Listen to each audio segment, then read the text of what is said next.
Emmanuel Imberton, bonjour. Vous êtes le président de la CCI Lyon-Saint-Étienne. Je voudrais ce matin, avec vous, évoquer deux sujets. Un sujet qui fâche, un sujet réjouissant. Alors, le sujet qui fâche, c'est la 45 que le gouvernement s'apprête complètement à abandonner. Le sujet réjouissant, c'est le musée des tissus qui est en passe d'être sauvé. Et vous avez fait alliance pour ça avec Laurent Wauquiez, avec le conseil régional. Et là, il y a un projet dont on parlera dans un instant. Alors, on commence par ce qui fâche, la 45.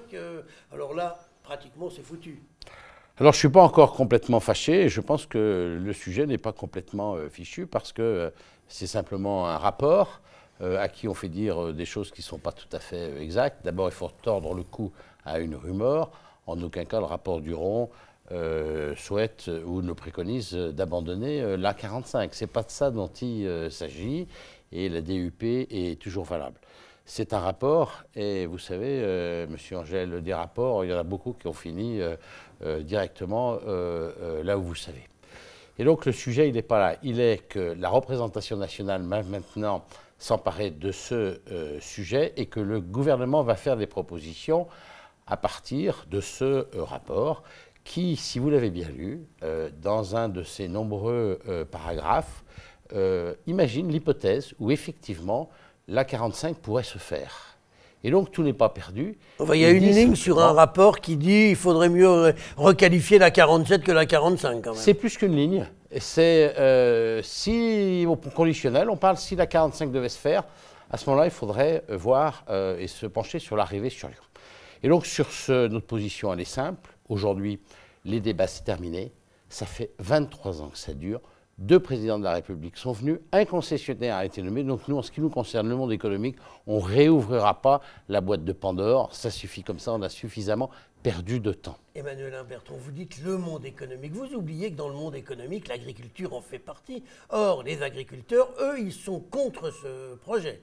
Parce que ça leur prend, je crois de mémoire, 160 hectares de terre cultivables. J'ai rencontré plusieurs fois les présidents de chambres d'agriculture.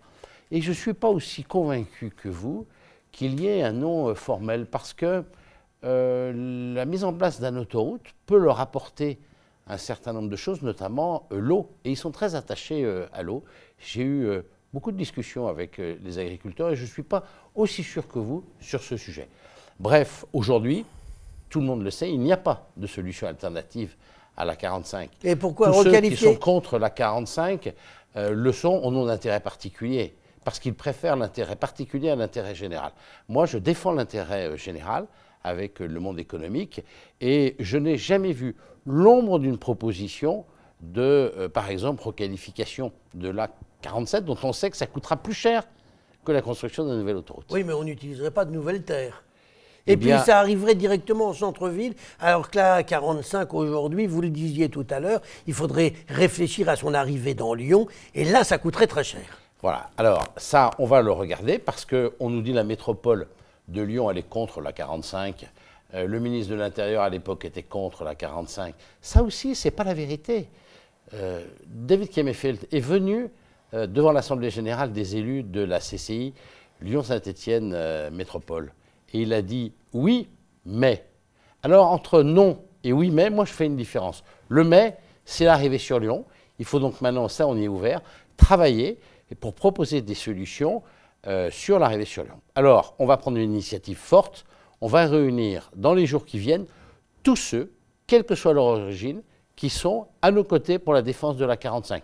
Il y aura bien sûr des députés En Marche, il y aura les élus de la vallée du Gier, il y aura l'ensemble du monde économique et on va voir maintenant comment on va aborder cette nouvelle phase du projet A45. Et ça se fait où, cette réunion ?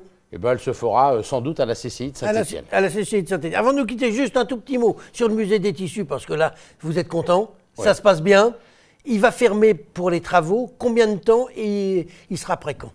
Oui, je suis content parce que c'est un débat, un long sujet. Depuis 3 ans, je cherchais une solution. La solution a été trouvée grâce à l'apport très important de la région.